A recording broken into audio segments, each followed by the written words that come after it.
Friends in the Morning with Miss Hot Sauce, Miss Tony, and Rockstone Triz.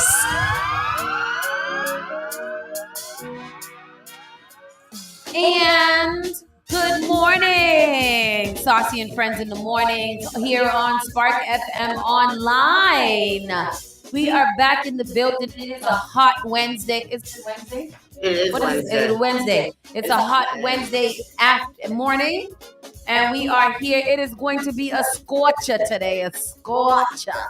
90 degrees. 91 to be exact. 91 degrees. It's already 82 degrees already. I'm gonna be in the inside of the place. I'm gonna be inside of it. Actually, I'm gonna go find somebody who got a pool today. I'm gonna either go up there to Mojito, or I'm gonna go over there to where we was in Bridgewater. Or who else got a pool? Ooh, Gary got a pool too. Might go to Easton. Yeah. Gary can't invite nobody. Exactly. Let me put it in the call now. Let me put it in the call. And ask Gary was the same. Gary, can we come swim with you today? All right. They said there's a major echo. Hold on. Check. Hey, you. It's fixed. All right. You. Oh, you guys know it wasn't me. Heard it? I did hear it. Yep, heard it.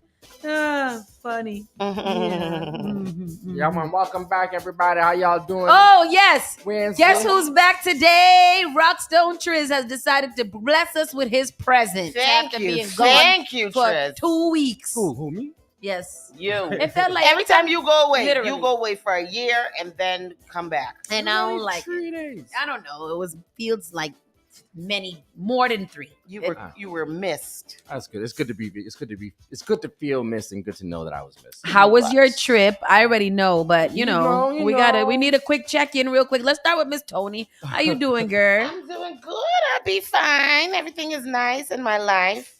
Good. I like that. Oh, that is very short and sweet to the point. What about you, Miss Sauce? How you doing? I am well. I can't complain too much. It is a busy summer. Mhm. And you can't complain about food on the table when you're asked to eat or something like that. One of those sayings. Closed mouth don't get fed. No, it's No? like when you were like, oh, I want this.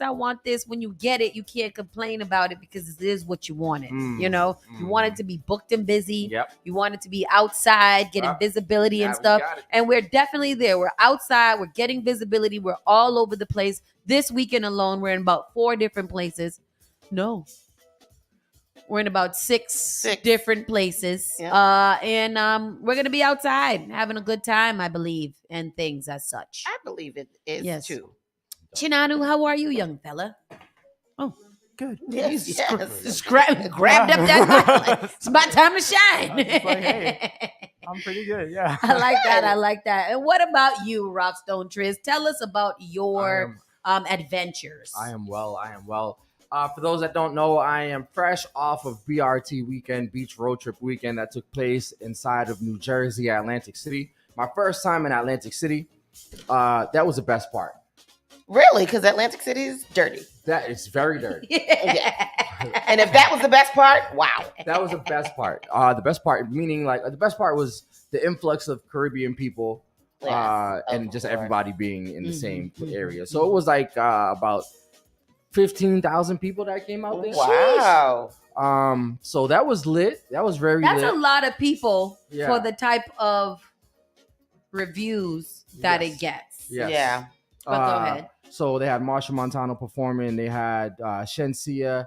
Marshall, wow. They had Was Spice. Marshall amazing? Marshall was great. Yeah. Marshall was I great. haven't seen him in a while. Yeah. They had Cass. They had a couple of other performances. Oh, wow. Cranium didn't show up. We don't know what happened to that. Cranium didn't show up. Well, he was there, but he didn't perform. Oh. They said he was there. He wow. didn't perform. That's stupid. Sorry. I don't know. The trip overall, for those that went, I was telling Sauce, like we did the VIP experience. We spent $600 a ticket. There's 3 of us that went, and $600. man, listen, it was terrible. They didn't have top shelf liquor for us. Oh, It wasn't. They had one vendor in the VIP area, and then they also had one person making the plates. No. Making the plates and serving the plates. So, it was the service. I just don't was understand terrible. how that makes sense. I don't know. Hey, this one, you're gonna be in this seat here soon, Captain. What's the You gonna be working. You gonna be working, and you ain't gonna be coming over here talking all the time and not working. Well, me too. No, I need to. When the class is, I'm gonna be there because I need to learn how to work one of these things. Yeah. What was I gonna say? Was the food at least decent? Like, what was the redeeming somebody quality said- of the thing? Snyder said, That's what I wanted to know. Snyder said, how much money did you lose? So the thing is, it's a cashless event. So basically, you don't have to spend any cash. Everything, whatever, you could do that online. I don't think I lost any money. I just don't think that they gave us what It wasn't $600 It wasn't not at all. So what was the redeeming quality? What was good? Marshall was nice. Marshall. Shensia was nice. Everything was just delayed. The last day it got poured out. They didn't say anything until the last. Take your hand off the mic. They didn't say anything until the last 10 minutes before the show started, and then it literally started to pour. People had to go in shelter, find shelter. So it just wasn't a good experience. Why they didn't want to party in the rain? It was pouring in thunderstorms. So. It was nasty. I'm trying to make it nice. So what about Spice? How was she? Because I saw videos. Yeah, no. Spice with Safari. Spice isn't for me. Spice isn't for me. Yeah. In the art, I told Danny, like I've experienced these. It might sound crazy. I was telling Danny earlier that basically Spice is she's for her. Spice came out at the cusp of like the new dancehall era, right? Okay. When they were Rampant Shop. Yes. That was like a transition, right? That time frame. And Shensia performed after for Spice to have carry the title Queen of the Dance Hall and not actually have the songs, the catalog that go along with it. And Shensia came on after her and literally performed hits. Yeah. It's like, how are you walking around calling yourself the Queen of the Dance Hall? Well, who called her that in the first place? She called herself that? She took it from, Lady Saw by default because Lady Saw went into the chart. Because I was going to say, I don't know if I could identify one Spice song, and even that one that you just named, I didn't know was her. That's something like... Buck it up on the dumper truck. Is that one? No. Okay. I don't know. And so she did this. She did one of the things that the traditional dancehall artists from the 90s, from the 90s and the 2000s did, where if they don't have a new song and people feel like, they feel like their older songs are old. She came out, me have a new tune. You want to hear my new tune? Yeah. All right, listen to my new tune. And zero response. She did that 4 times to 4 different songs. 4 times to 4 different songs and got no forward. What was the reaction from the crowd for the whole debacle with her and Safari with the sheet and foolishness? Nobody was. Nobody was into that. That was, that was a choreographed thing. Nobody was into it. So Safari was standing behind us at the VIP. Nobody really cared. But I don't know, man. The promoters for this event, it's shame on you because they were deleting everybody's comments on Instagram. And this is they shut off all the comments on Instagram. They're only posting in the stories, and they're posting it so they're making it look the optics. Yes, the optics of it look incredible. But if you were there, I think they did shut off all the comments. General admission, I think they're fine. But VIP and VVIP, a lot of the times the bars were shutting down.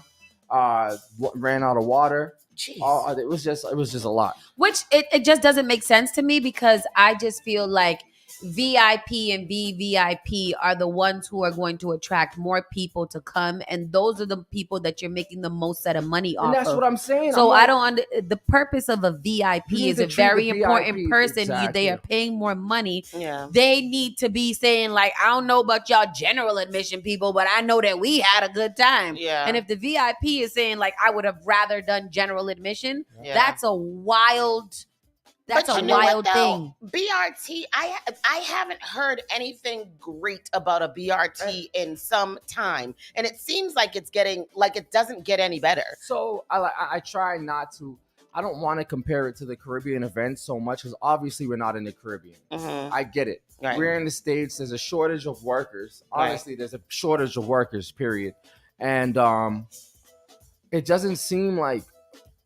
I don't know. It was weird. It was weird. And, but how many events were there? Five. Events. But I'll tell you what, though, for the people that travel, they'll never go to this again because the stuff that the experiences that we're getting out in other places is crazy. You know, and compared to what we got there. And you know, I mean, they did say that the city was on their backs a lot about the drinking, people passing out, whatever. Then don't offer that. There was no fights, I didn't see anything like that. But that's good. That's what I'm saying. Like if you know, especially if you know that you're going to a place where the city's really strict and whatever, and the drinking is a problem, then communicate that and don't offer that service. Because for VIP, all you can drink or whatever, I would assume that I would drink all I could drink. Yeah. If I pass out, and that's all I on can me. Drink a premium. Yeah, I paid for that. I paid for VIP, which is, I want the top of the shelf. Yeah. I mean, you go to Huh? But did you pay for VVIP? But see, I mean, I don't think that there should even be a VIP. Yeah, what is that? What is that? Yeah. Like, I'm very important, so I pay this, and then I'm very, very important, so I get very, very much more discipline. Like, what is that? 2 tiers. 2 tiers. 2 tiers. Then that used to be called backstage passes. Yes, exactly. But it was Somebody fun. It was said fun being with my crew. Shout out to Stefan. Shout out to Hot Skull. they're fun people. Yeah, man. They You are ain't fun lose all people. your money at the casino? I didn't gamble, brother. I don't gamble. He's like, I gamble with my entertainment. Yeah. That's it. That's it. I feel you. You man. But yeah, but hobby check in. How you doing? How's day? Well, 2 weeks. My actual job, being a dad right now, bro, I am tired. But you know what? It's worth it. She's a cutie. She's a cutie. I think, God makes You're these biased because you're her daddy. kids. Nah, for real, bro. You're She's always dope. gonna be like, she's the best thing in the Dope. world. She's the best baby ever. It's cute. yeah, you're not tired yet. Nah, yeah, that's what people tell me. But I'm like, yo, You're 2 weeks into the game. You don't even know what time. it's 4:00 in the morning. Her eyes wide open. Yeah, hello. Go to bed. Time to And play. you want to talk. Is she talking? Is she No, she's just making eating. noise? She eating too much to talk. No, good. I like a good. fat baby. Me too. Oh yeah. I like that. I like that. Got the cheeks. But anyways, people, we do have a really great show lined up for you guys today. Today we'll be talking to City Councilor President Ed Flynn. It is not Tuesday, but we had to change things around to make sure that we had everything goodly. But we'll be talking to him in a couple of minutes. And per usual, the rundown of things going down. This week starts Jam at the Bridge, and that is happening in Hyde Park. There is Friday night is with the band, and that's with the Roots Alley Collective Band. And then on Saturday, they will be out in the square, and you will have a vendor market, and tunes will be supplied by our very own DJ Live. And then we also have Open Streets kicking off in Roxbury on the Saturday. We also have the Togetherness Boat Ride, Mellow Yellow, a touch of yellow. That is going down Saturday night. There is and then let me read my thing. Oh, and on Sunday we have Kitty's band launching. Kitty's band launching at 1102 Blue. If you want to get your little one signed up to wear a mask costume for the Kitty's Carnival that's going down August 19th, then we need you guys to go over there, look at all the costumes, see all the little tiny models modeling, and then register them to be in the actual parade, which is going to be again on August 19th, start in Franklin Park. There's something else on Sunday too, though. ¿Qué? ¿Qué es un morro, un sondai? The 16th. The 6th Roxbury Unity Parade. Yes, the that's Roxbury Unity Parade kicks off at Sunday 10. might be a washout, so. Oh, because that is also the Honduras picnic. Oh, as No, well. Sunday might be a washout. Rain? Rain. Yeah, Yeah, yeah. I know. So everything is So Kitty's is gonna be inside. That's not gonna be washed out. Rain or shine. Roxbury Unity Parade and the cookout we will kind of abreast, keep you abreast. Think, Ooh. think sunny thoughts. Think Sunny thoughts. Yes. But Saturday, Jam at the Bridge, Togetherness Boat Ride, Open Streets, Roxbury. Those are all going down, and you guys are going to have a really great time. And don't forget, following Monday is the ADSL Family Day. Oh, yes. Oh, Out we're there. busy. Oh, we're busy. Busy bees. With that said, let's go to a quick commercial break. We'll get everything set up to talk to Ed Flynn, and then we'll be right back in a few moments. The only thing that does matter is great music, and you will find it here.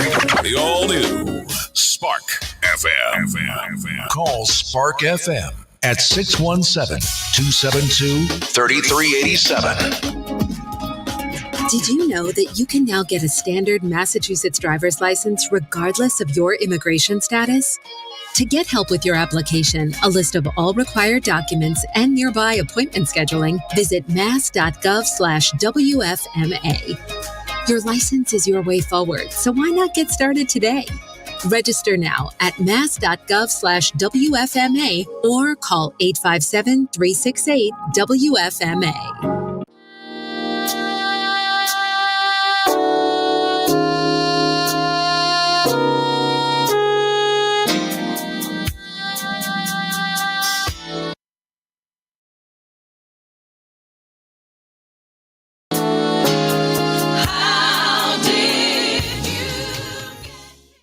The all-new Spark FM. Spark FM. Log on to sparkfmonline.com.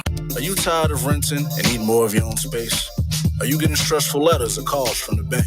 Does your home require expensive repairs and you just don't have the funds to fix them? Regardless of whether you want to buy or sell, Taylor Andre of Thumbprint Realty is here to help. From saving your home from foreclosure to walking you through the process of becoming a first-time homeowner, Taylor makes real estate easy. With your best interests at heart, knowledge of the market, and a passion for people, Taylor is dedicated and motivated to serve you. Good rising, good afternoon, good evening, or good night. I am Taylor Andre, and I am determined and dedicated in assisting you in all of your real estate needs.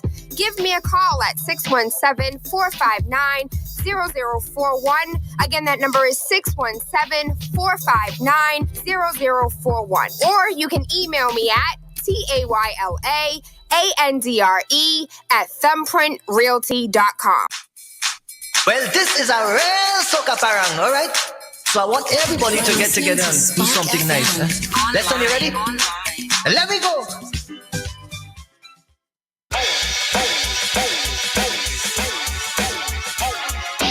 You're listening to Saucy and Friends in the morning with Miss Hot Sauce, Miss Tony, and Rockstone Triz. Good morning. Welcome back. Spark FM Online, #1 for urban and Caribbean music. This is Saucy and Friends in the morning. And we have a very special guest, like we've been telling you guys about. We have City Councilor President Ed Flynn. How are you today? I'm doing very good. It's great to be here.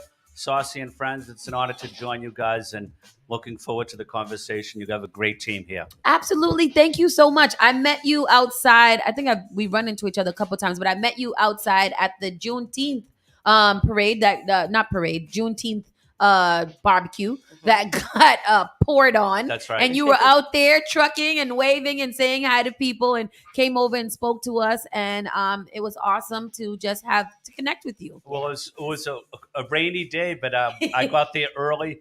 I had the opportunity to say hello to everybody, but I'm so glad that I, reintroduced myself and we had a good conversation. But thanks for the invite and glad to be here. And that event was a lot of fun. Even though it was raining out, we still saw a lot of people, a lot of families having cookouts, having a great time, coming together. You know what I also liked?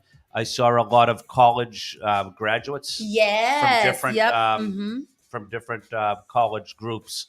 And they were also having a wonderful time celebrating. Yeah. So it was good to see that in longtime residents as well. Absolutely. So, okay, we always like to start off these things with the very, very basics. Tell us what a city councilor is. And they've heard this many times because we do Super Tuesdays here to make sure that the community knows the most that they can about politics. Tell us what a city councilor is, and then tell us what your role is as the president. Well, a city councilor is elected by either the district or at large. Mhm. We have 9 district city councilors, which I'm a district councilor representing South Boston, the South End, and Chinatown. And we also have 4 at-large councilors, which represent the entire city of Boston. Um, but what a city councilor does is one of their formal roles is they vote on the mayor's budget. Mhm. We also spend a lot of time on neighborhood services, quality of life issues, policy, working closely with the mayor's office on policy and how that in policy impacts residents across the city. Mhm. And it can be a challenging environment.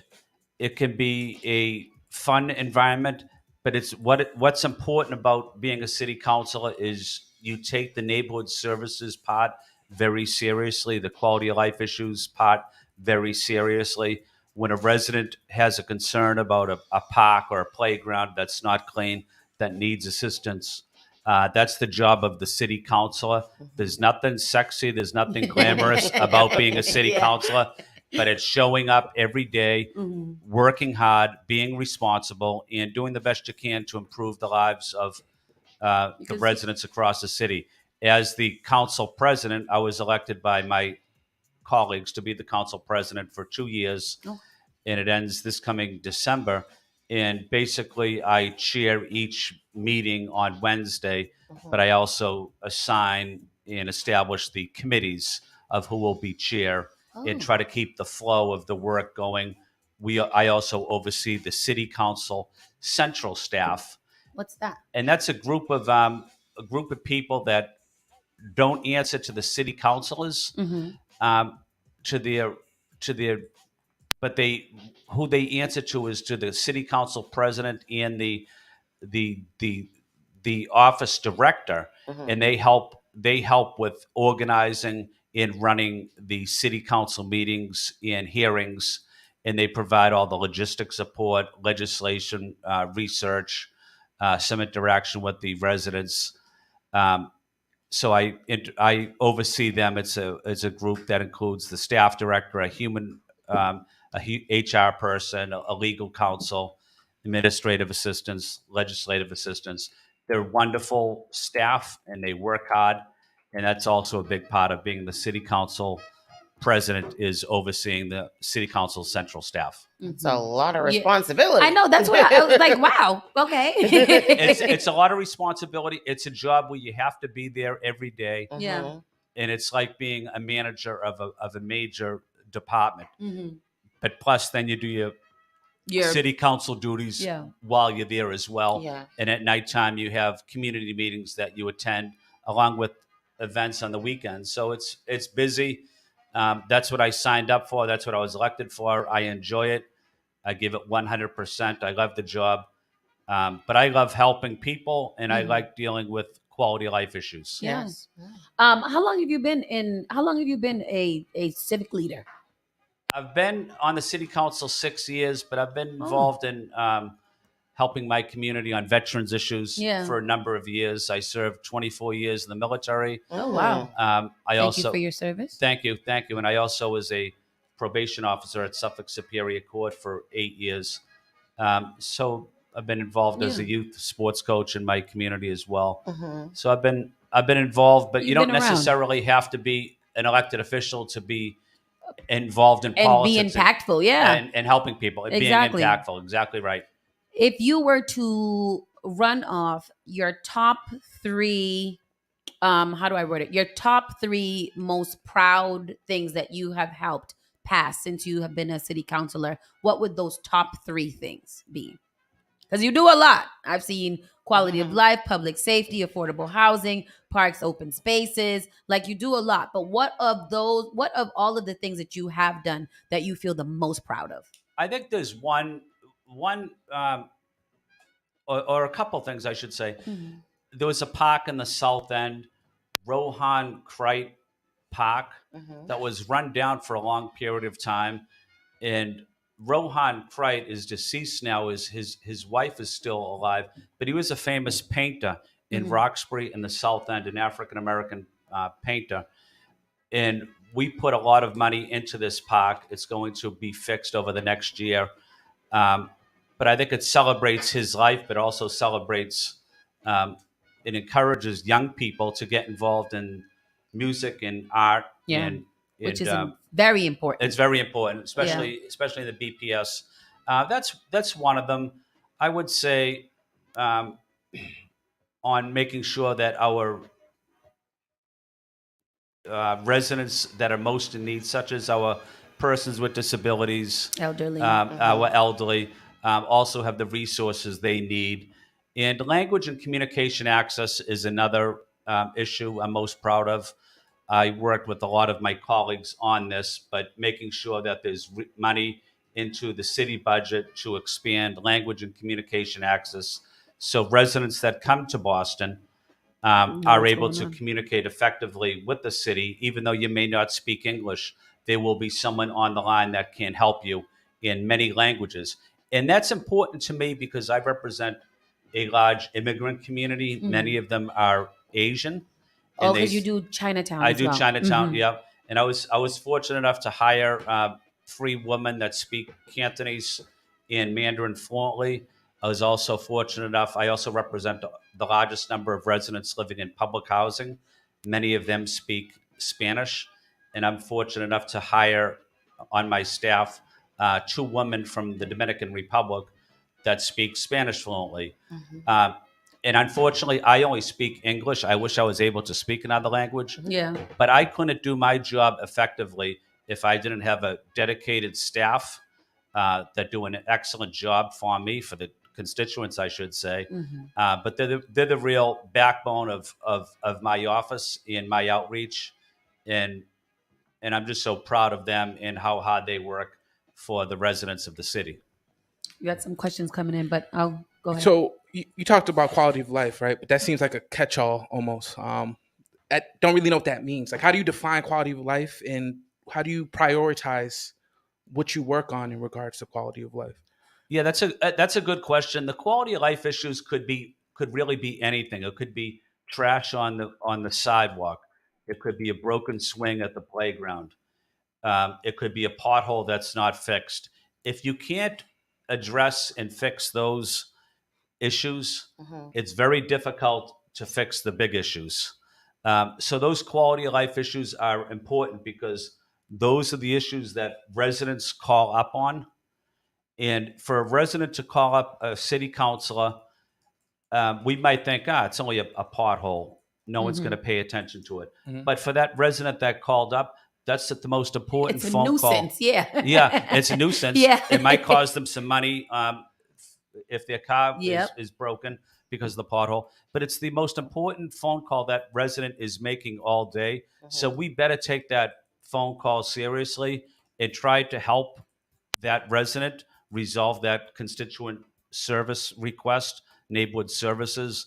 So it could be a lot of different things, but quality of life and neighborhood services are issues that a city councilor must spend their time on, address, be responsive, follow up, return phone calls, return emails, and try to help the residents the best you can. So is it always a response from, say, a local contacting you, sending you an email or a phone call, or is there some way that you can decide?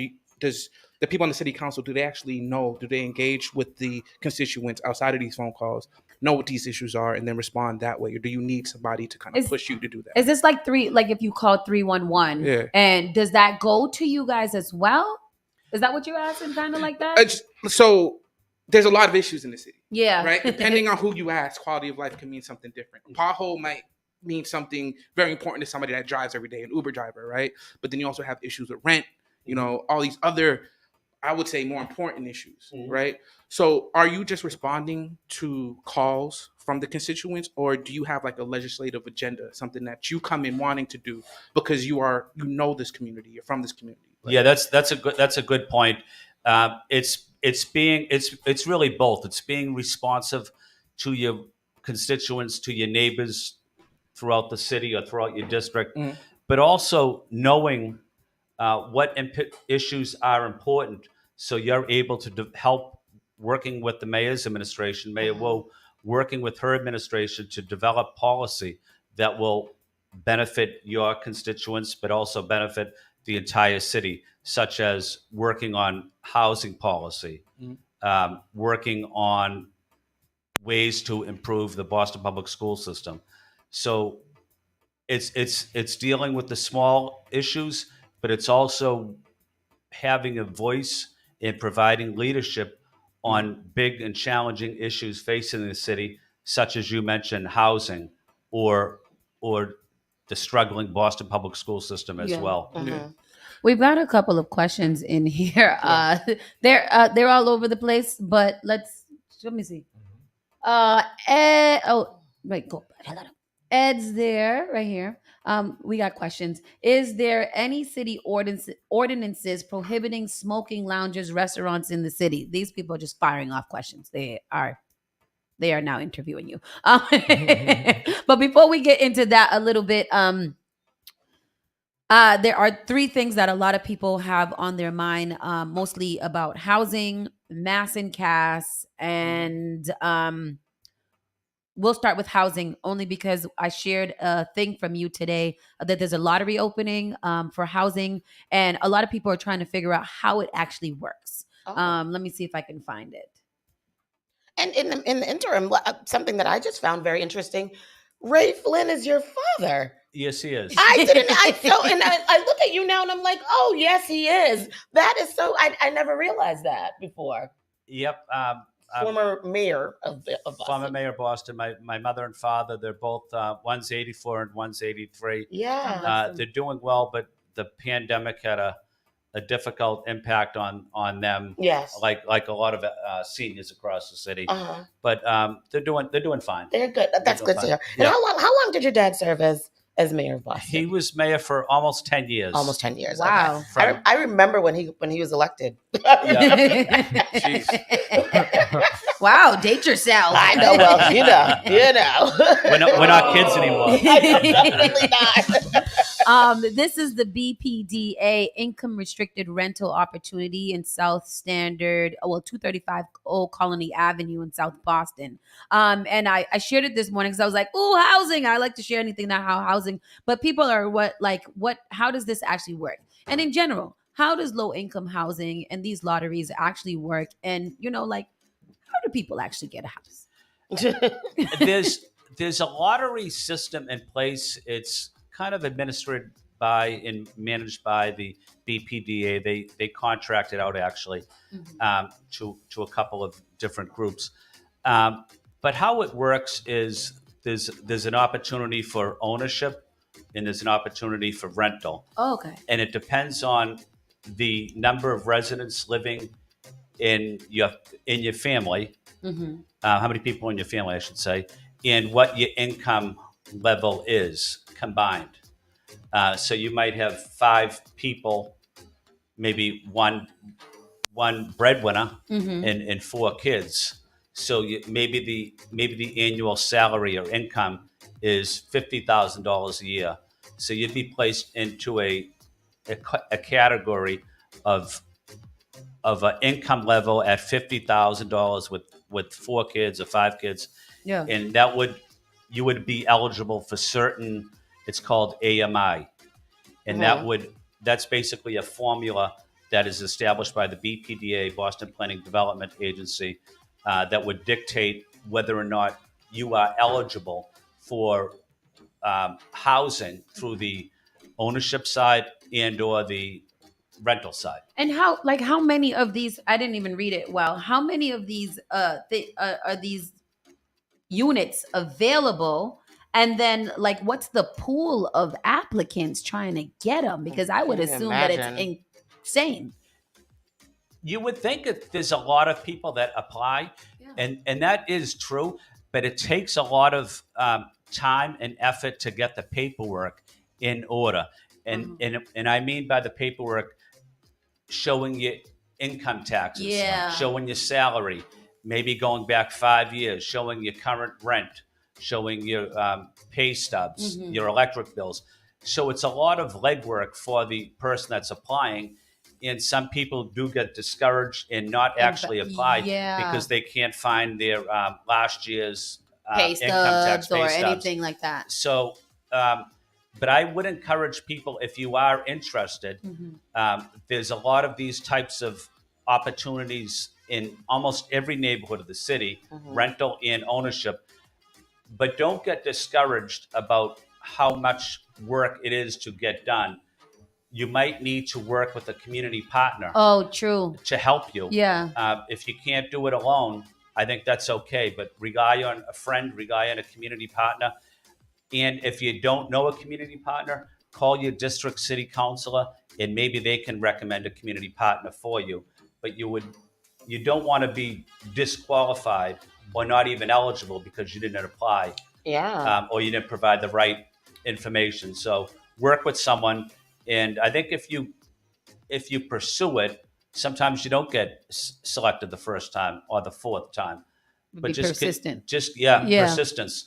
Keep working at it, and I think eventually you will get something. And keep your paperwork in order. Okay.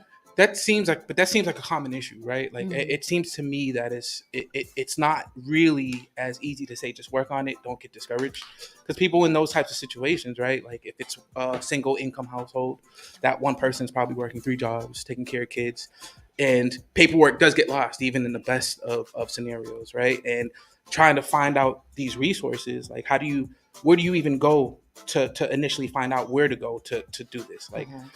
And is there any initiative to make these processes easier, or is it just like, oh, just do it, good luck? By a neighborhood organization. Yeah, the city of Boston, the housing department does provide assistance. Sheila Dillon is the chief of housing operations for the city, but they do provide some technical assistance that would help a potential person that wants to apply. Again, I know it's difficult. I know it's challenging, but I do know a lot of people that have applied and were successful. But I guess maybe I should stress this: you can't do it alone. Yeah. But there are people and organizations, especially, that can assist you, and many of them are directly in the neighborhoods. For example, I represent Chinatown. And there's a group in Chinatown, the Chinatown Residents Association or the Chinese Progressive Association. They help residents with the paperwork. Okay. They know exactly what type of paperwork you need. And if you don't have your taxes or your pay stubs, they know how to help you track it down. Oh, good. So that's a critical part of it too, is finding the information.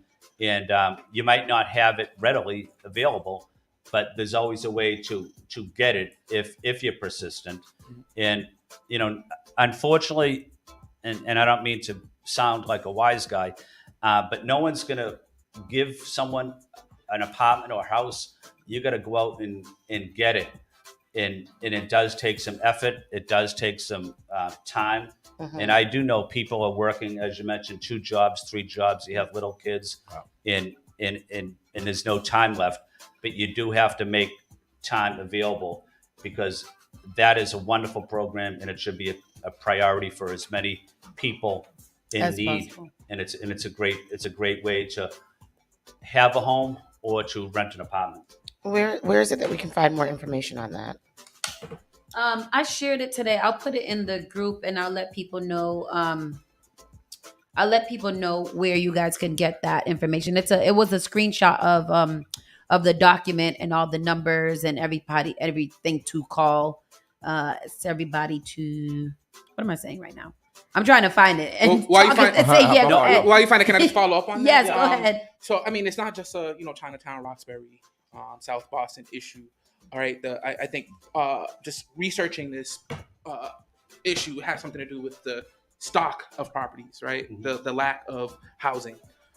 So, is there any work in collaborating with other districts, pooling resources as far as getting as much people as possible into homes?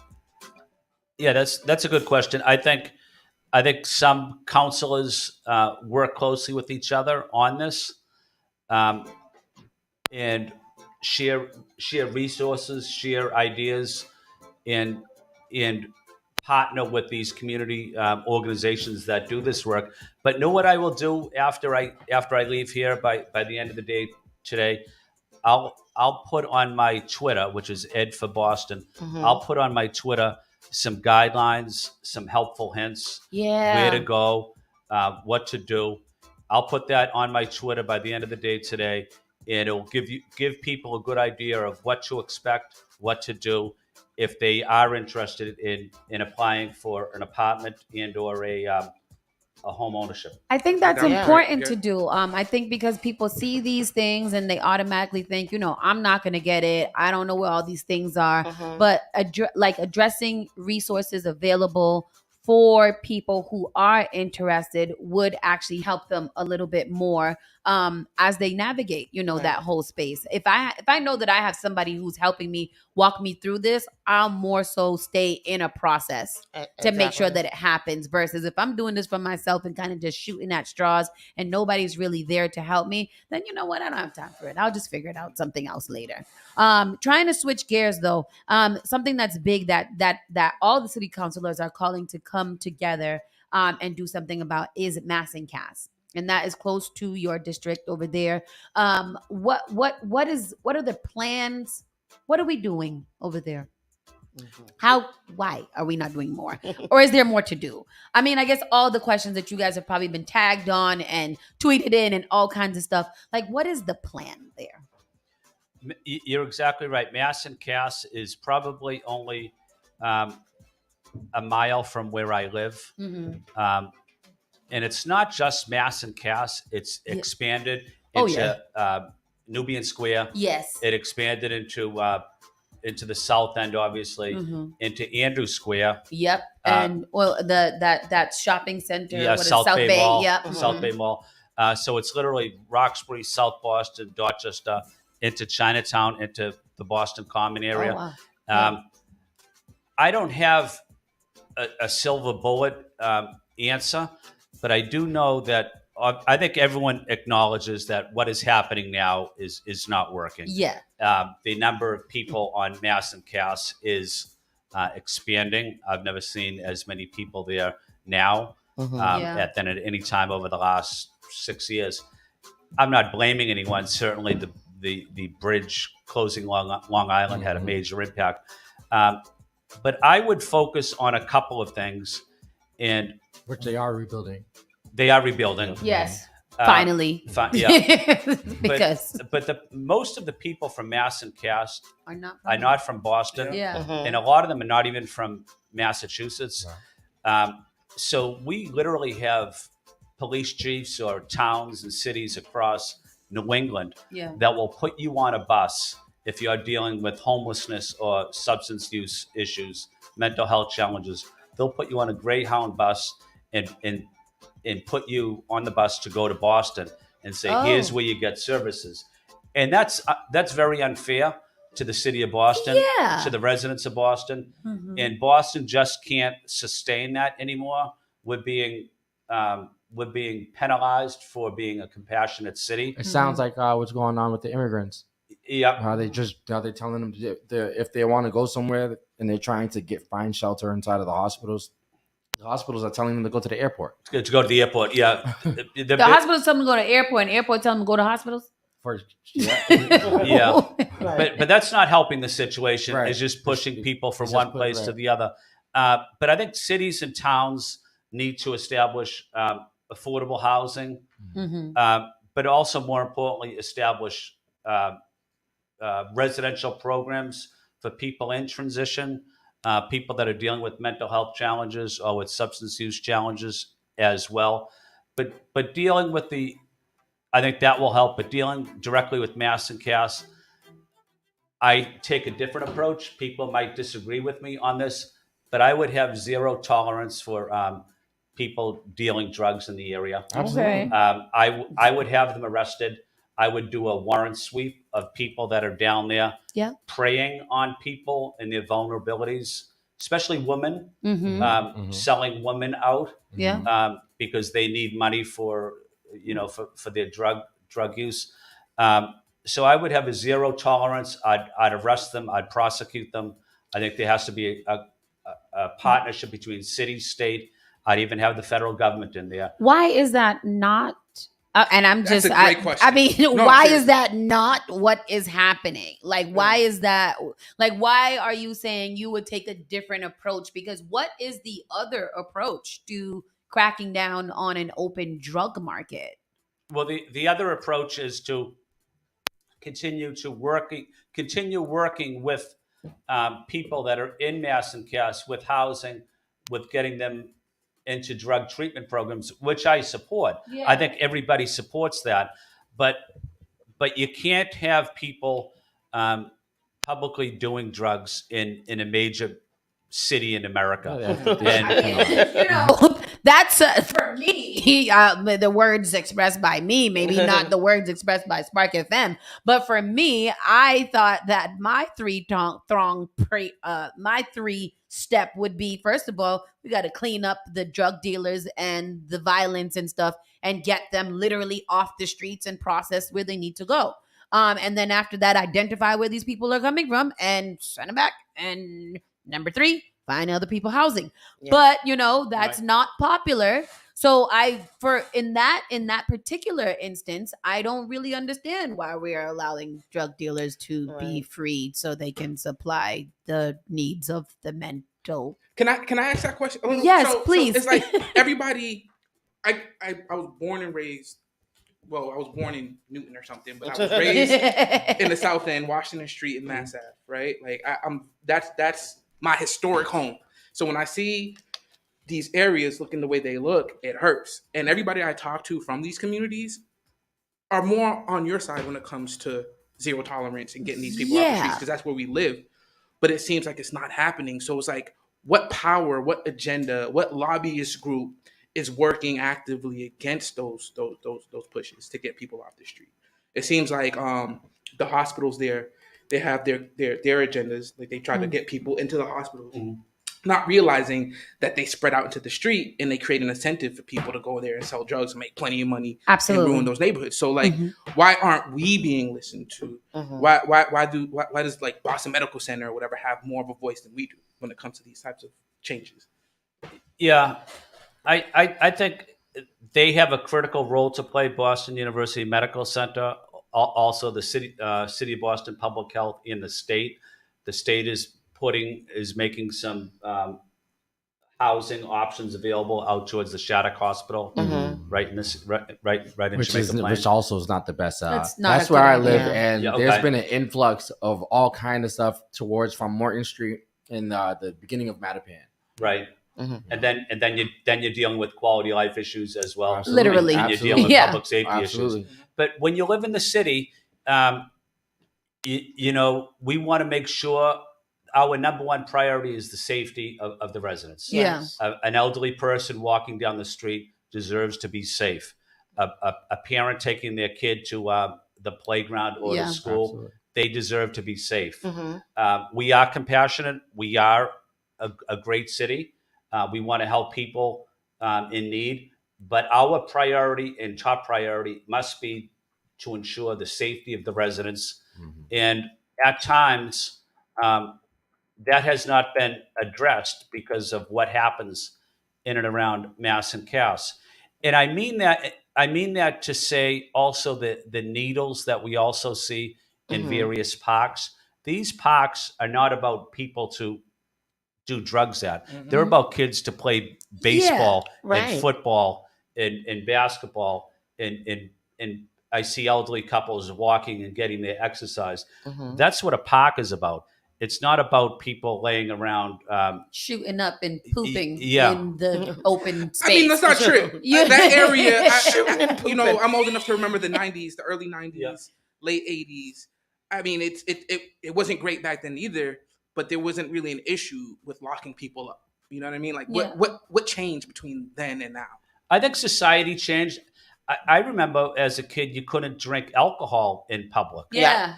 And that was probably in the late 80s. If people drank alcohol in public, they'd get arrested. And maybe they'd spend, 12 hours in jail and then get released. But I'm not saying that we need to arrest people for drinking alcohol.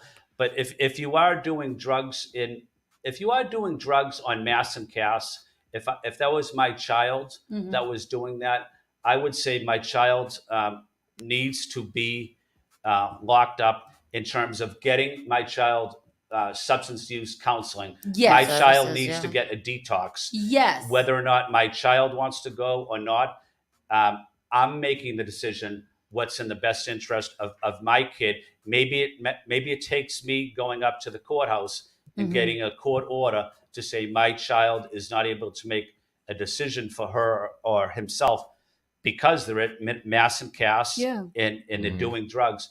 I'm taking the responsibility as a parent. I think most parents would do that. I don't know if government is there though. See, I don't think that, and see, that's, I feel like for most, common people, I feel like that is what we believe to be true. Like, I know that you shouldn't be that compassionate people have mental illnesses, addiction is a disease, all the things. So I want to be clear that that's, those are the things that we understand. But at the same time, if I'm saying that, this person is addicted, they have a mental health crisis, they shouldn't be locked up because they don't know what they're doing. They also can't make the decision to get clean or to not do what they're doing. So where is the line that we're drawing between being mentally able to make your decision that you don't want to get help, but also being mentally able to openly do drugs outside? Well, I think that's the question. Is if you document a case of, just say, a one person, say they were asked by social workers 8 times, do you want to get detox? And the answer is no. Do you want to get housing? We have a place for you here in Jamaica Plain or East Boston or South Boston. Do you want this housing option? And the answer is no. I think at some point, the tents have to go down. Yes. And the person has to be in a detox facility, whether that person likes it or Wants not. to or not. Yeah. Like, because our alternate option is what we're seeing unfold, and it's increasing. Because if I know that I can go down here and there's no consequences or punishment for not consequences or what did I take repercussions. Yeah. Or I don't take accountability Uh-huh. for myself, then I would love to be down here at Mass and Cast. Can't nobody say nothing to me about what I'm doing, and nothing is going to happen to me. So of course it's like a playground. So I'm glad that's to know that some of us think that way as well. Yeah, and I don't think people want to be down there doing drugs. I think they want to. I don't know. They seem pretty happy. Some of them. They having the time of their life. But think about this. That it's a public health disaster. It's a public safety challenge. But to be down there, it shows how desperate people are. It's a sickness. It's a sickness. Yeah. And they're not able to make a decision on their own. What they need is what they probably know what they need deep down inside is they need detox. Yes. And they're just not willing to do it because detox sucks. It does. Yeah. And it's hard. But life is hard. Yeah. And you're saving someone's life by getting that person into detox. And maybe it doesn't work the first time. And maybe it doesn't work the 8th time. But you keep trying. Eventually that person might get sober, but the person's definitely not getting sober by remaining at Mass and Cast. Absolutely. And overdoses in the city, especially over the last 6 months, have gone up significantly. I don't have the exact numbers. I'm getting the numbers, but if you knew what these numbers were, you'd be floored. Yeah. It's happening all over the city, and young people and old people are dying from substance use. And there's new drugs out in the streets now that are coming into little fentanyls running rampant. And there's something called is it Trek? Yes, we read about that too. Is that the synthetic one, or it's something of the order? It's something very strong, but if you're using that, generally Narcan won't save you. Oh, If someone gives you Narcan, if you're ODing, Narcan can't save you because this drug is just too powerful. Oh, wow. More powerful than fentanyl. More powerful than fentanyl. Oh my that God. sounds like. And let me say, I think the police down there are doing a good job. I think the social workers are down there are doing a good job. They're doing the best they can. I'm not placing with what blame they can. with what they can. I'm not placing blame with anybody, but it's really society's responsibility to deal with this and to support our city officials that are down there doing the actual work. I don't know the numbers. I know you want to go to the next subject, but I don't know the numbers myself when it comes to overdoses. But I do know that this issue is probably one of the most animating issues in these neighborhoods for people as far as mobilization and voting. So just as a matter of like keeping yourself where you are, you know, or other counselors, right? I feel like this should be a priority. Because it's, you know, it's not a good look. It's not, my mom walks through that every day to work. Yeah. You know, like, so that's not a good look. I hope it gets fixed. And then in the interest of time, because we'll end in about 6 minutes, but we did want to step on redistricting. There was a lot of drama, a lot of things going around redistricting. I believe that you guys have come to an agreement of some sort. What was that like, and what was the problem? It was a difficult problem. It was a difficult process and challenge. Obviously, it didn't go well. We had a map that was approved, and several city councilors, including myself, didn't feel like the process was fair, but also the district lines were drawn in such a way that they violated the Constitution. We took it to federal court, and it was heard by a judge, a Democratic appointed judge, and the judge agreed with us that the map that the city council approved was basically illegal, and the judge told us go back to the drawing board, come back with the map that's in compliance with federal guidelines, and that's what we did. For me personally, I represent public housing developments. One of them is almost across from my street, from my house rather. That public housing development was taken out of my district initially and given me another precinct in Back Bay. But for me, it was about public housing residents. I wanted to make sure public housing residents stayed united in District 2, and that was a top priority for me.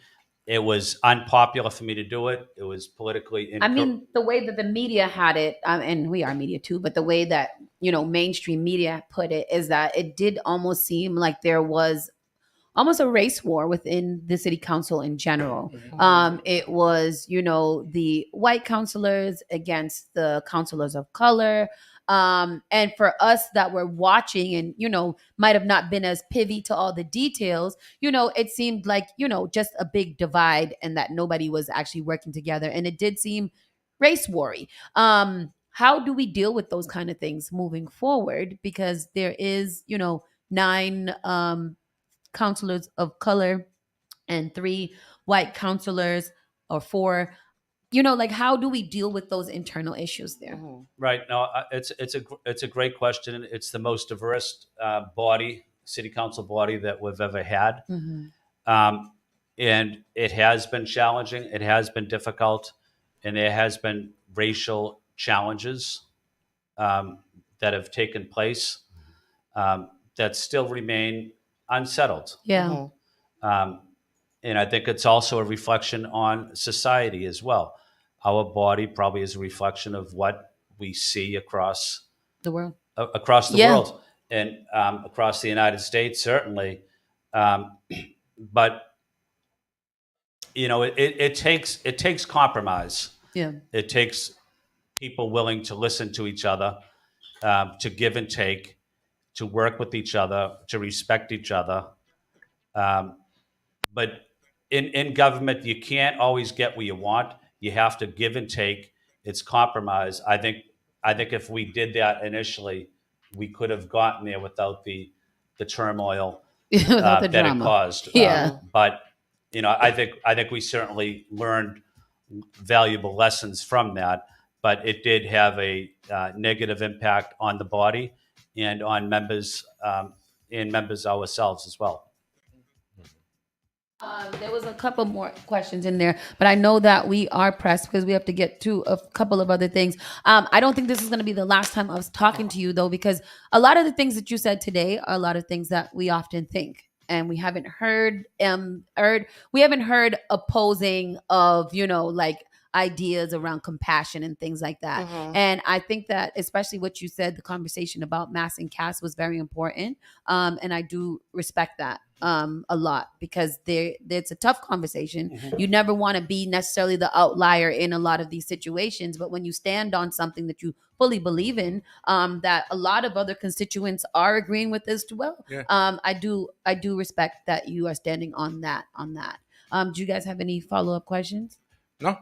Yeah. When you come back, I'll have a couple. Trust me. Definitely.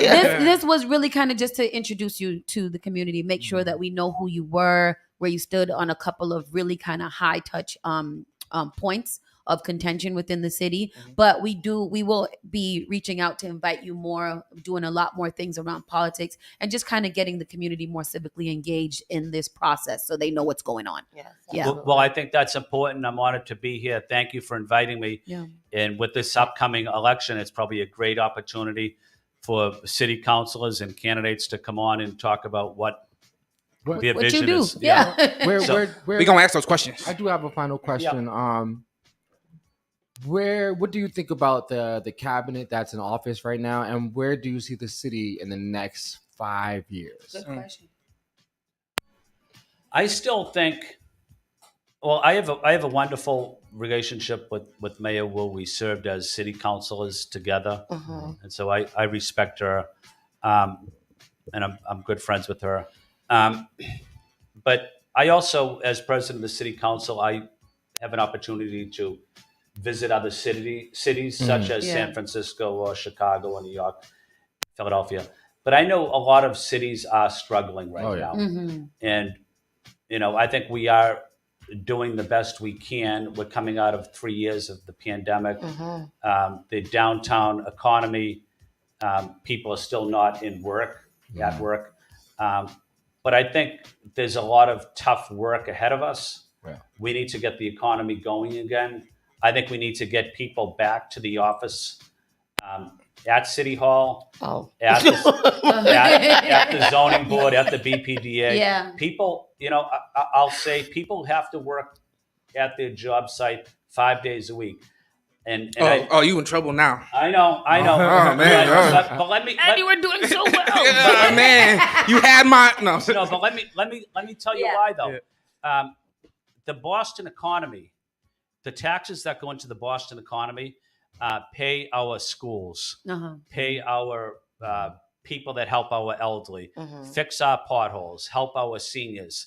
A lot of that money is generated from the business community and from the downtown, from the banking, from the development.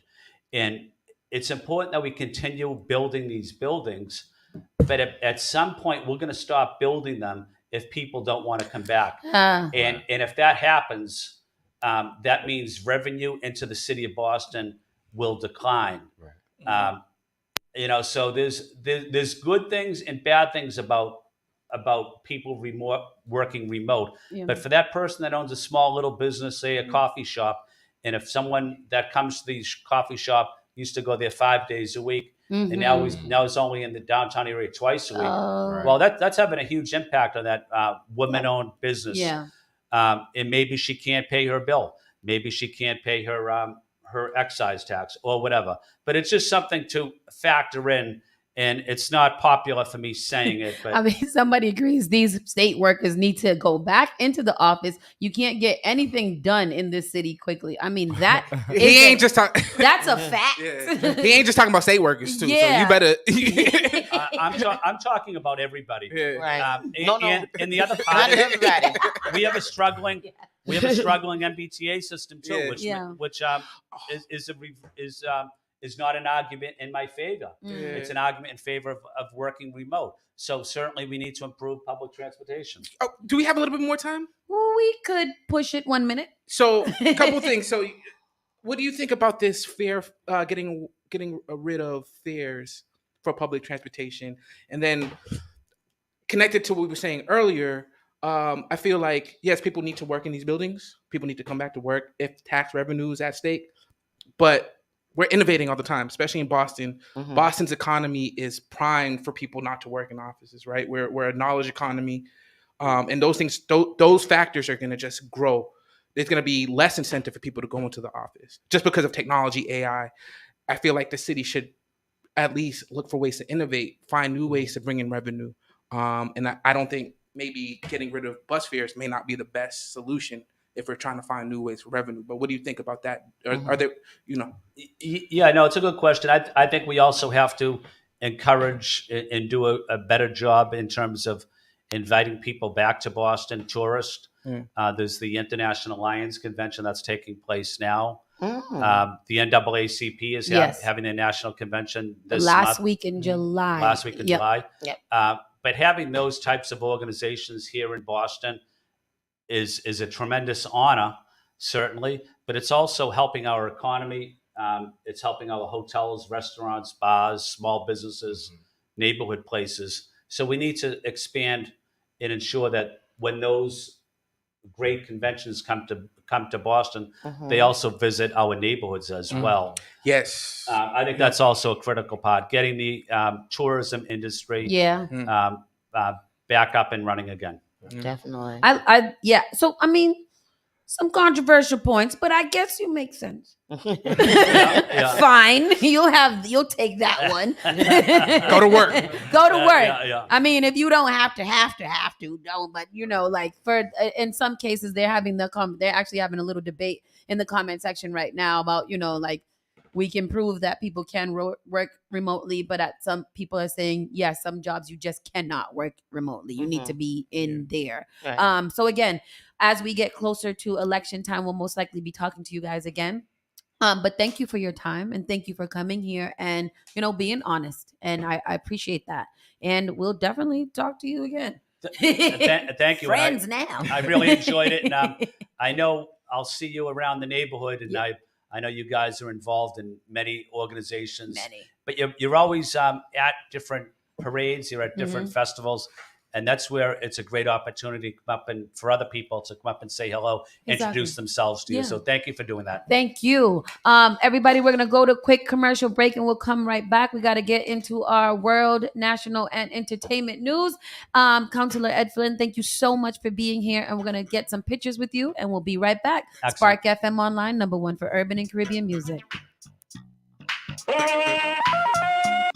You're listening to Saucy and Friends in the morning with Miss Hot Sauce, Miss Tony, and Rockstone Triz. The all-new Spark FM. Spark FM. Log on to sparkfmonline.com.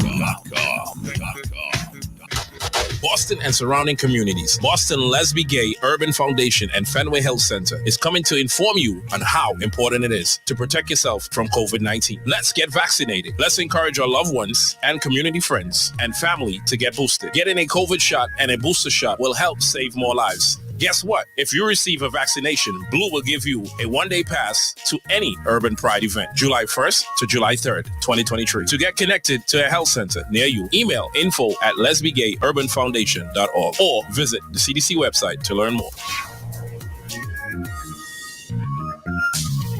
Unites Production invites you to their annual International Togetherness Boat Ride.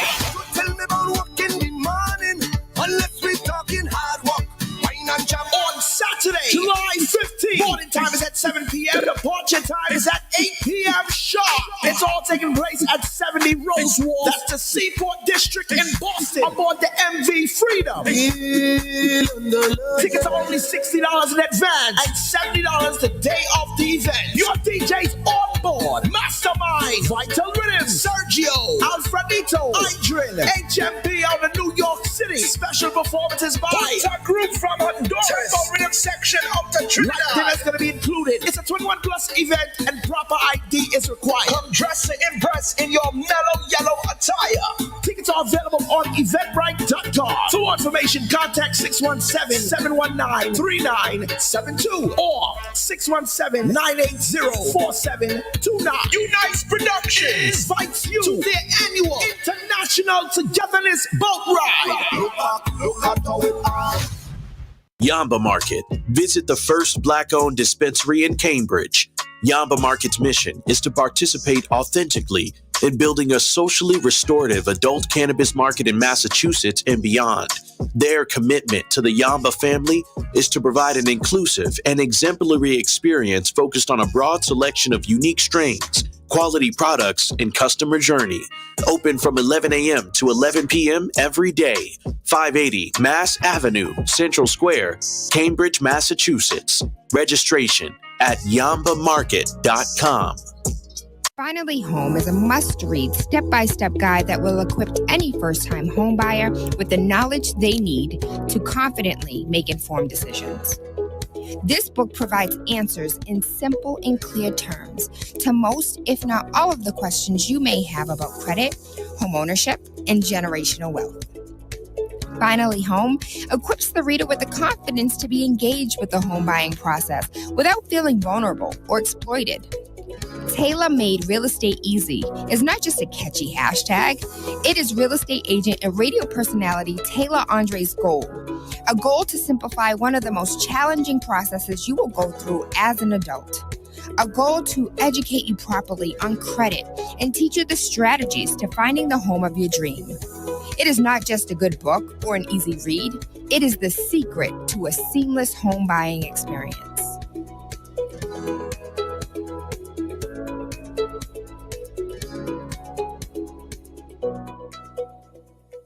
Hey yo, Spark FM Online and Lifted Smoking Goods present the ultimate rubber-dub, dancehall, reggae bashment. I don't know what's going down on Saturday, July 29. And we're taking it back to the basement at the Mid-East Club, 480 Mass Avenue, Cambridge. Ladies, it's a night for Mesh Marinas, fishnets, and Pum Pum Shot. I don't know soundtrack provided by an all-female lineup. We're talking about DJ Slick Vic, DJ Lady Lee, Team DJ Light 2.0, and DJ Shasha. So you know the thing now go normal. I don't know admission at $25. Get your tickets online at ticketweb.com. Doors open from 9 p.m. until 1 a.m. So watch it, man. Just forward out for a great night of reggae vibes. Done the right way. Flex. JP Morgan Chase is making a global commitment to break down barriers to drive inclusive economic growth all over the world. We believe there is a pressing need to help more people move up the economic ladder. That is why we are investing in communities and people to create an economy that works for all, because no community should be left behind. Right here in Boston, we're focusing that work in Dorchester, Roxbury, and Mattapan, among other neighborhoods, on improving financial health. These efforts aim to address the key drivers of the racial wealth divide head-on. We're here to empower individuals, families, and small businesses by connecting them to the tools that build generational wealth and a long-lasting legacy. Chase is investing in Boston. Chase is investing in you. Visit us at the Mattapan branch at 1617 Blue Hill Avenue, where the team is waiting to help. The all-new Spark FM. Spark FM. Come on. Spark FM. Chick a man be ballin', these chicks pigeon toed, some of them be crawling. Spark FM. Oh gosh, it's me again. New England's #1 urban Caribbean music. Radio. Spark FM. You're listening to Saucy and Friends in the morning with Miss Hot Sauce, Miss Tony, and Rockstone Triz.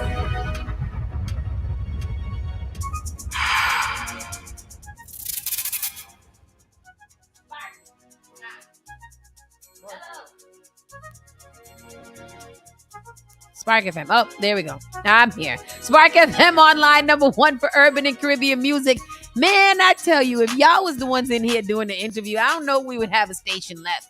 Especially that Nobody damn would come. Janet. Jeez. Janet gonna have to run for city councilor or something. Gonna have because to run. She is the Lord. she is the people's interviewer. Okay. Wow. I'm not mad at it though. That was sitting president, Councilor Ed Flynn, the son of Ray Flynn, that I just found out just now. I it makes sense. It makes sense. Yeah. It makes sense. I just didn't put that together. I did not know At all. Know. Janet and Dee Dee seems to think that I should have known that, and I'm like, how dare you? Anyhow, Menino's my mayor. See, that's who I first knew. That's who the first one I knew. His father, Ray Flynn, ran against Mel King, and the only reason why I know who the father is because Mel King is who he ran against. I wouldn't have known him by himself. You make sense. Right. You make sense. That's I feel you on that. I feel you about that. Yeah. So let's see what else is happening in the world today, people. Let's get into some news, find out what is actually going on up in here. Welcome back, Pastor Troy. Oh, where'd he go? Oh, what I missed. Daddy is back. Jackass, where is the show? Here it is. Go for it. All right. What's happening in and around Boston?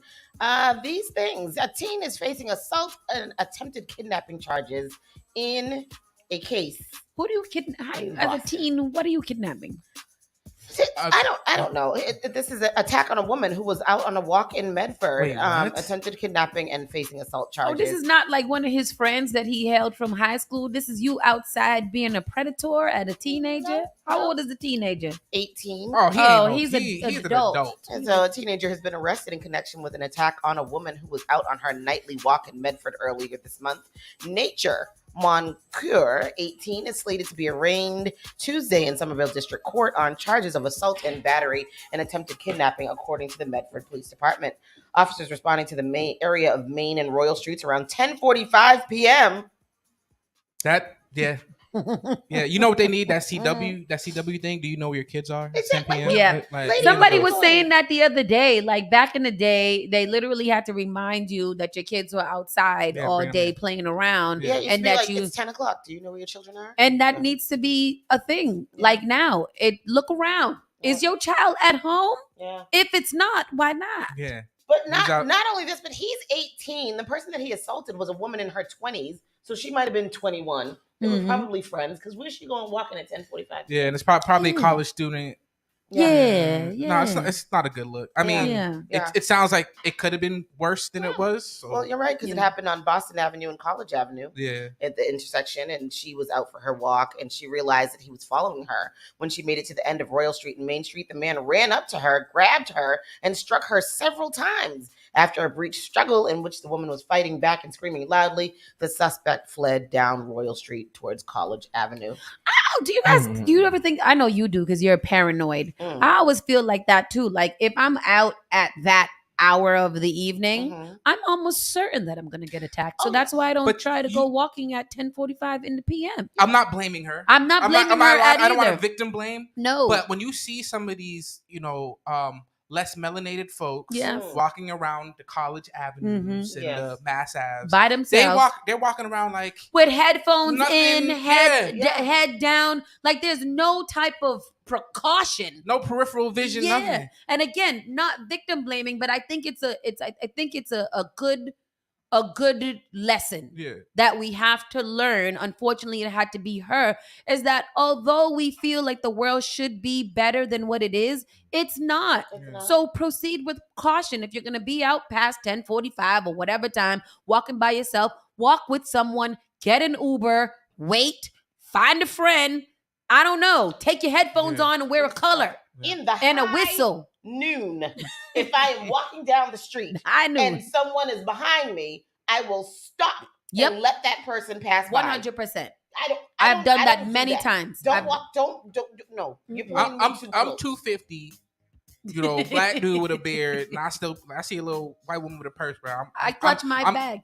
I'm clutching my bag too. Clutching my bag. Did that. I had that happen to me over the weekend. What? I was walking on the boardwalk, and I went to turn to one of my friends, and there was a white gentleman walking his wife, and he got frightened And as soon as I turned around, he shoved his wife into he shoved his wife into the wall. And he was like, hey, good. Like, damn. Bro, I was scared of you. I was scared of him. I don't know. You should have said, like, all the sudden movements you making, sir. Exactly. I'm afraid. Don't shoot. Hands up. Don't shoot. I don't like a sudden movement. I don't like it. Swimming banned on Nantucket Beach following bloody shark sightings. Great white sharks were captured on video ripping apart seals close to the shore near Great Point on Nantucket. Say less. I'm not even getting into the rest of the story because it don't matter. What is the story there? Nothing. Just mean like, don't go there. Right. That's all it means to me. I'm not going to even approach Nantucket. I'm not going to be nowhere near the water because I don't want to get eaten by the white shark. You know Jaws was like New England, right? Like that's... I believe it. That's what... Like, I ain't doing none of these waters. Nope, none. I mean, I might stay close to the shore where they would one drown. This one said, you know where they ain't sharks? Get Hogan's Pond. Hello. Hello. Because they can't survive in Hogan's Pond. Exactly. But however we can. So y'all got to stop acting like that. We need some Bajans out there. Oh, look, killing a them baby sharks. deer was rescued from a sewer drain in Brockton. Thank you for saving Bambi. Like Javi was alluding to earlier, we're just gonna breeze by these stories so you guys know what's going on. Boston Medical Center had been letting new migrant families shelter there, but now they say they have to go to Logan. What are they gonna do at Logan? Fly him out. Yo, Boston Medical does too much. Like I love like they, man. Listen, they're a staple of the community, but y'all need to chill out. Y'all can't save everybody. I know, and I feel badly because the other day we met a family that was homeless sitting out in the middle of where was that, VFW Parkway, and I was sending them to Boston Medical, but that's not where they should go. No, I mean they can send them right to the airport. They said they're going to open an airport hangar for all of the them. hospital's choice to send families there is out of desperation. She says, she added the airport is a worst case scenario solution for refugees, asylum seekers, and other immigrants. People do not want to see an ICE immigration and customs enforcement agent or people in uniform with those big dogs. So those are situations that are going to create more traumatic experience for these families who have already gone through so much. On Tuesday, a couple dozen healthcare and community workers rallied on Boston Common to demand a swifter response by state and federal agencies. I get it, but what is it that where in hopes to not sound insensitive at all, but I will. What are they supposed to do with them? I get it. We have to supply shelter, but we don't have no shelter for the people that are here. I sound like a Republican. We don't have any shelter for the people that are here. How are we going to house all of the immigrants that are coming in here? The hospitals are sending them to the airport. The airport is sending them to the hospitals. The resources have been depleted and stretched to their panuna. I'm not sure what we can do. It's not saying that I don't think that we should do anything, but what are the options? I mean, it's a crisis for a reason, and so in an effort to make it sound less like a Republican, right? The councilman he said that, you know, you can't just give housing to people. Like, you have to work for it, whatever, right? And I get that. It makes sense, right? Nothing's for free.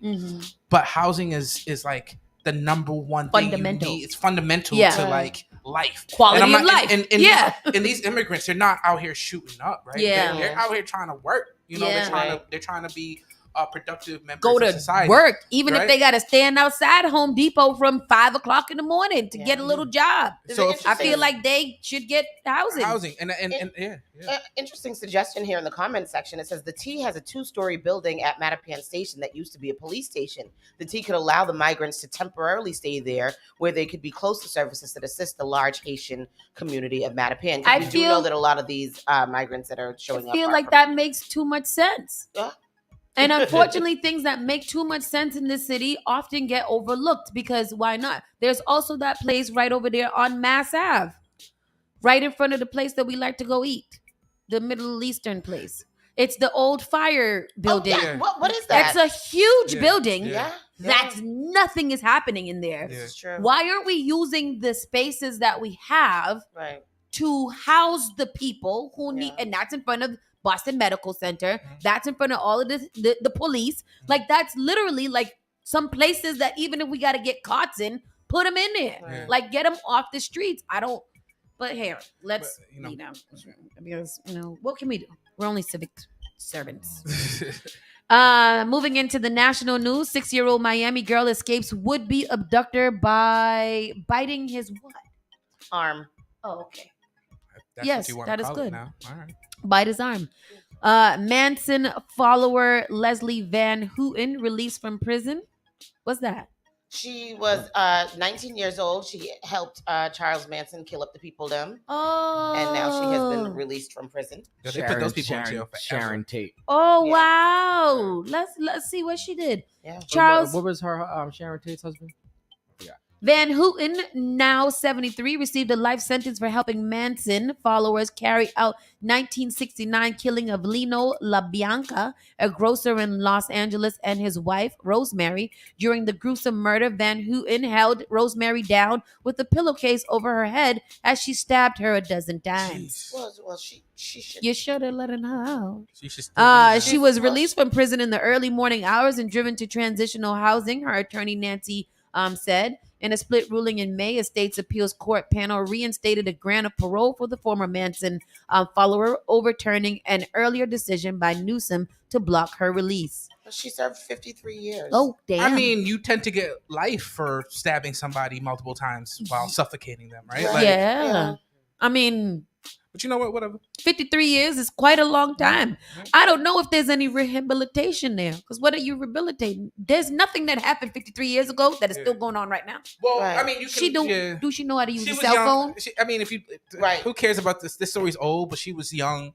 And She it was could have, she was 19. Oh, when it she was a happened. and it was kind of like cults and brainwashing and stuff involved. Exactly. Yeah. Because Charles Manson had something over those people. Really. But what do you hard. do, like, in those kind of situations? Just like a pure, basic question. Like, after you've been out, like, your whole entire adult life, has been spent in prison. When you get out, what do you do here? You're not going to get it. I don't know what a job is unless I work in like a cafeteria or, like, how do I do it? That's why they put him in transitional. Yeah, but they said that she's under supervision, and why? She's 73 years old. Like, do you think she's gonna do something crazy again? Do you think Charles Manson? I think more so mentally. Like, I feel like those are the cases, and I don't know any statistics around it, but I feel like those are the people who would, harm themselves more because they don't know anything. This is a whole new world for them. Right, Ariel. Thank you. Beautiful. Ariel. Much. If you haven't seen that movie, go on ahead and see it. Is this her right here? Yeah. She is rather elderly. She's. I mean, if you spent 53, 73 years. I I don't know. Keep me in here. Keep me in here. I don't know what is out there. I don't know. Give me the devil that I know. I know. Remember we saw that in Orange and the New Black. The lady went and committed a crime so she could go back to prison. Yeah. She was like, I don't know what to do. I don't know nothing else. I don't know nothing to do here. Well, yeah. Good luck to her. Cedar Sinai facing federal investigation over black mothers. What they did? They killing the mothers. Yeah. That's what they do. That's what they probably, do. This infant mortality rate situation. Over treatment of black mothers, because we know for a fact that there's a lot of black mothers who die in or right after childbirth because of the lack of care. Mm-hmm. So Cedar Sinai is facing a federal civil investigation over how the Los Angeles hospital treats black women who give birth there, an official USDA Health and Human Services confirmed. The investigation comes after allegations of racism and discrimination emerged in the years after the death of Kira Dixon Johnson. Johnson went to Cedar Sinai in April of 2016 to deliver her second son by cesarean section, but died hours later after hemorrhaging blood. Jesus. News of the incident spread over social media and led to her husband, Charles Johnson IV, filing lawsuits against the hospital over her death. And he has been fighting very, very hard. He's one of the most well-known advocates for this infant mortality and mother mortality situation here. Maternal health is a priority for the Biden-Harris administration, and one is which the HHS Office of Civil Rights is working on around the country to ensure equity and equality in healthcare, says Melanie Fontes Rayner. She's the director of the HHS Office of Civil Rights. To protect the integrity of this ongoing investigation, We have no further comment. But yeah, this man has been fighting According hard. to the lawsuit, Kira Johnson was admitted to Cedars-Sinai for cesarean delivery, but hours later, Charles Johnson said he noticed her catheter was draining blood. Her doctor was made aware of the predicament, and a surgery emergency CT scan was ordered, but the scan was never performed, according to the lawsuit. By the time she was sent in for surgery, doctors found 3 liters of blood in her abdomen, and she soon died from hemorrhaging shock due to the blood loss. The hospital said in a statement last year about the lawsuit that officials reject any mischaracterization of our culture and values, and they were actively working to eradicate unconscious bias in healthcare. But you can't. That takes a long time. And it ain't unconscious bias. It's not. It's very conscious. It's very bias. conscious. Yeah. Because they already feel that Black women can't feel no pain, that we don't need no pain medicines, that anything that we complain about is probably dramatic and overstated. So that we can get drugs. Exactly. Yeah. And I don't understand. I never understand that. Yeah. We all having the same kind of baby out of the same kind of place. What makes that white mother different or deserving of more respect and bedside manner and treatment than this other Black woman that is doing the same exact thing over here? Well, you gotta, some of these nurses and doctors, they come from neighborhoods, they come from cultures that see Black people as inferior, right? Like they look at you. Don't come in there with government assistance and like government provided healthcare, because they're gonna assume the worst about you and they're gonna treat you accordingly. Yeah. So it goes much further than changing certain programs or whatever. You gotta change the system from its core. Or you gotta start getting some Black nurses, some Black doctors, whatever it takes. Yeah. So a homelessness crisis in California worsens despite state trying to combat the homelessness for 4 years. That's Skid Row, right? And that's an ongoing. That's ongoing. I wonder if their problem. Our problem is. Or their problem. I wonder if our problems are the same. Same. The same thing. Same like exact. People are just not. Different. The same, but different. What do you mean?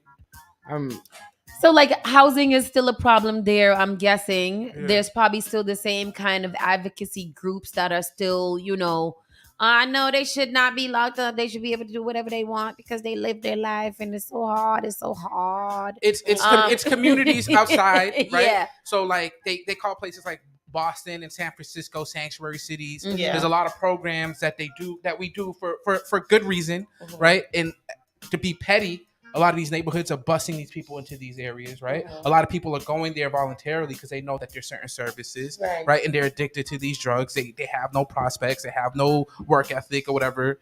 And it's literally a national problem. Wow. Yes, I agree. Jumping right into entertainment. Just to say it, the sea in Florida right now is 90 degrees. The what? The sea. Where is that one? It's the bottom one. How hot is the sea off of Florida right now? I remember. It's 90 degrees. Remember, I told y'all this year and next year is going to be some of the hottest weather. What'd you say it's called? Summer solstice? El Nino. El Nino. Get some solstice out your Wait, I don't even have that. Can you get into the hot water? Yeah, so Florida's coral reef are facing what could be an unprecedented threat for a marine heat wave that is warming the Gulf of Mexico, pushing water temperatures into the 90s.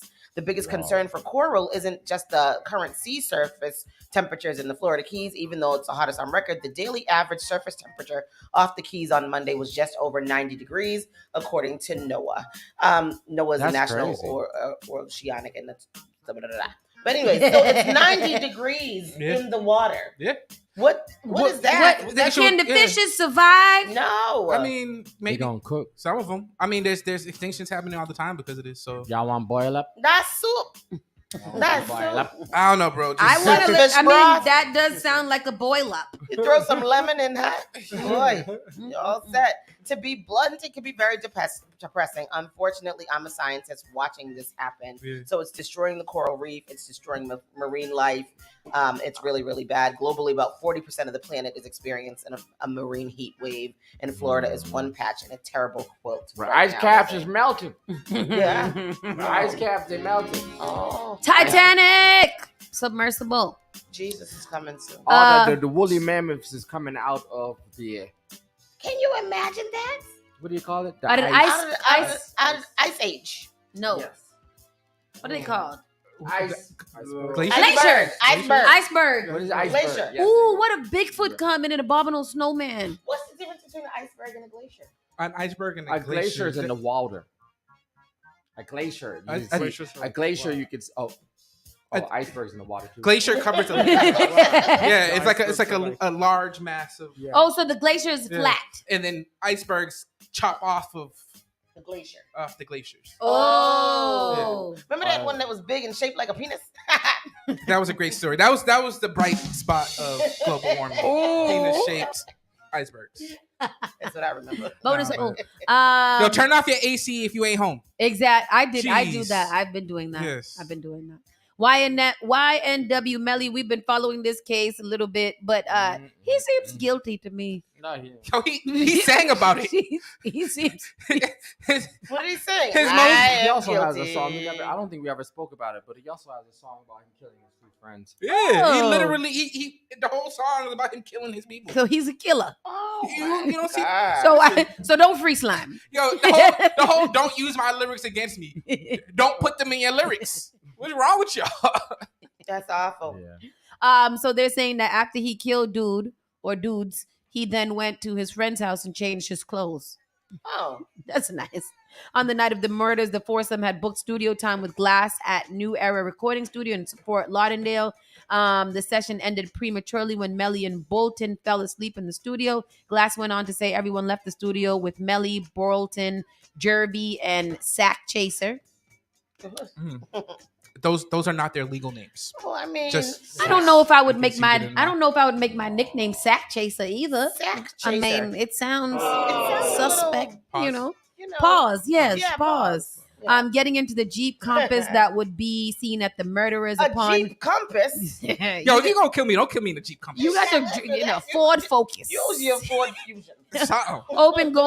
Upon going home and falling asleep on himself, Glass claimed his phone began blowing up hours later with news of the killings. He went to the hospital and later went to Fredo Bang's house, where he saw Melly for the first time since the studio session. He wasn't wearing the same clothes, Glass told the jury in the video below. He had on some shorts. Ooh, he sounded like a snitch. Wait, is that Fredo Bang? Fredo Bang. He said the that? prosecution No, has been out to prove that. Glass is Fredo Bang? No, this is Fredo Bang saying that he saw Melly with a different clothing on. So the prosecution has been out to prove that Fredo Bang is connected to the aftermath of the murders. They say he picked up Melly from the crime scene while Burleton transported the bodies of Jerby and Sack Chaser to the hospital after they were allegedly shot and killed by Melly in the car. During Monday's hearing, Miramar police, blah, blah, blah, blah, blah, blah, blah, blah, blah, blah, blah. Basically, he changed his clothes after he killed people. Wow.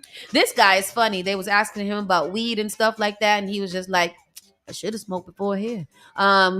It's very interesting, these young thugs. And the thing is crazy about it, I think he was popping, but like when this happened, Why he was already Melly? he was already kind of blowing up when this happened. Yeah. He was.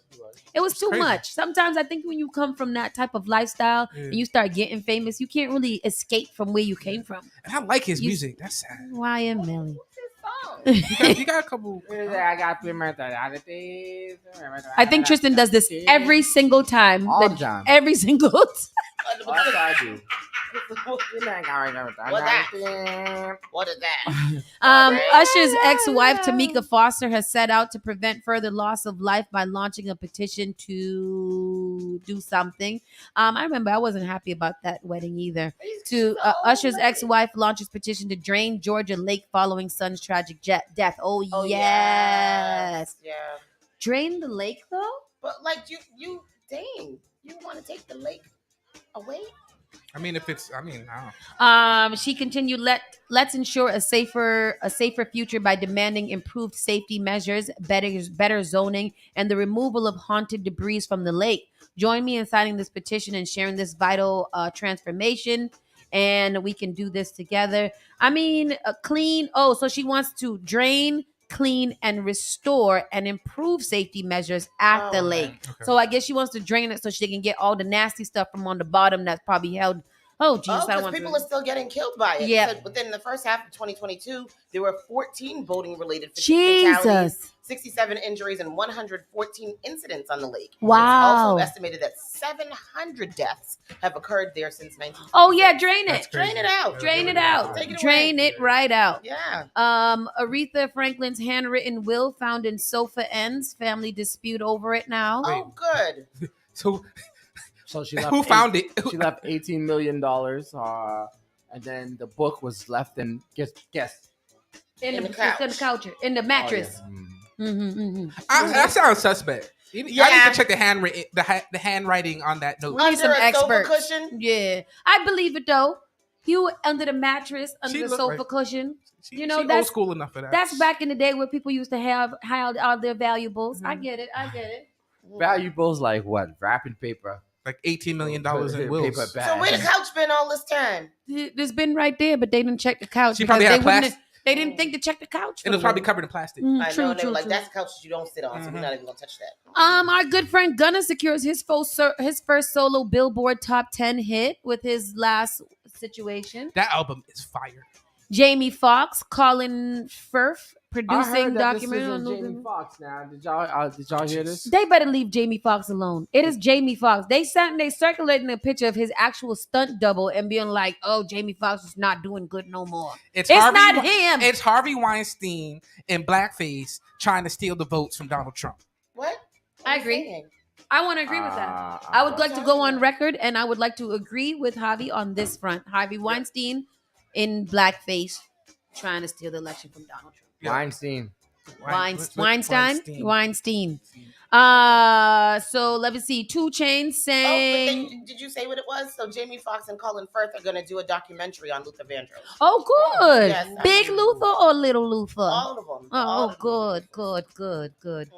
And there's all stories about Jamie Foxx here. 2 Chainz snags Ja Morant All-Star Game jersey for his son. That's very nice. That's nice. And Jamie Foxx comes to fans' aid following hospitalization. So he was out driving. She dropped her purse out of the window by accident, and he stopped to pick it up and give it to her. Yeah, and she said he looks very good. And he do look good. That's the real Jamie. The other stunt double Jamie is not look like Jamie. Jamie fine.